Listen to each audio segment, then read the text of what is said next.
श्रीराम समर्थ. श्री गोंदवलेकर महाराज प्रवचने दिवस 134. स्वतःला सुधारण्याचा प्रयत्न करावा. वास्तविक काही न करणे, आपण काही करतो आहोत किंवा आपल्याला काही करायचे आहे असे न वाटणे हाच परमार्थ. देहाने मनाने एकसारखी चळवळ करायची आपल्याला सवय लागलेली आहे. देहाला स्वस्थ बसायला लावणे कठीण, मनाला स्वस्थ बसायला लावणे हे त्यापेक्षा कठीण, आणि देहाने कर्म करीत असताना मनाला स्वस्थ बसवणे हे अत्यंत कठीण. मनाला खरे म्हणजे स्वास्थ्य हवे, पण ते मिळवण्याकरिता साधन म्हणजे प्रयत्न करणे जरूर आहे.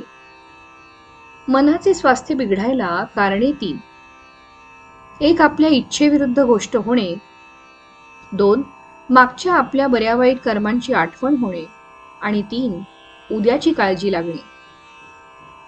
आता जो तो आपल्या इच्छेप्रमाणे व्हावे असे म्हणणार, मग सर्व तुमच्या इच्छेप्रमाणे कसे चालतील? तुमच्या इच्छेविरुद्ध गोष्टी होणारच. तेव्हा स्वास्थ्य बिघडू न देण्यासाठी आपली इच्छाच नाहीशी करावी. अमुक गोष्ट मिळावी ही बुद्धीच नाही ठेवू. हाव सोडावी, लोकांची आस सोडावी. जे काही होते ते रामाच्या इच्छेने झाले असे म्हणावे. प्रत्येक गोष्ट रामाने केली म्हणणे म्हणजे अखंड भगवंताच्या अनुसंधानात राहणे. आपला अहंकार खरोखर किती खोल गेला आहे पहा. समोर दिसत असलेल्या गोष्टीकडे बेमालूम डोळे झाक करून आपण आपल्या दोषांचे खापर बिनदिक्कत दुसऱ्यावर फोडायला तयार होतो. अमक्या तमक्याच्या नादाने आपला मुलगा बिघडला असे आपण म्हणतो, कारण आपलाच मुलगा खराब आहे हे म्हणवत नाही. ते म्हणण्याची लाज वाटते, म्हणून दुसऱ्याच्या मुलाला आपण वाईट म्हणतो. आपला मुलगा आपल्या डोळ्यादेखत संगतीच्या योगाने एवढा बिघडतो, तर मग संगतीचा परिणाम केवढा असला पाहिजे? संगतीचा परिणाम जर एवढा मोठा आहे, तर संत संगतीत असताना आपल्यात सुधारणा का होऊ दिसू नये? संत संगतीने मग आपण निश्चित सुधारायला पाहिजे, पण तसे दिसत नाही. मग नडते कुठे? याचे मुख्य कारण म्हणजे आपण स्वतःला सुधारण्याचा प्रयत्नच करत नाही.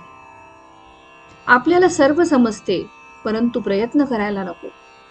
वासनेच्या जाळ्यातून बाहेर पडण्याचा आपण प्रयत्न करीत नाही. त्यामुळे वासनेतच आपण जन्माला येतो आणि वासनेतच आपला अंत होतो. याकरिता एकच खात्रीचा उपाय आहे, आणि तो म्हणजे भगवंताला अनन्य भावाने शरण जाणे. रामा, तुझ्या वाचून माझी यातून सुटका नाही. तू ठेवशील त्यात मी आनंद माने. तुझे प्रेम मला लागू दे असे कळकळीने रामाला सांगावे, आणि सदैव त्याचे नाम हृदयात ठेवावे. तो उदार परमात्मा तुमच्यावर कृपा केल्याशिवाय राहणार नाही याची खात्री बाळगा. तात्पर्य: वासना मरायला भगवंताचे अधिष्ठान हा एकच उपाय आहे. श्रीराम समर्थ.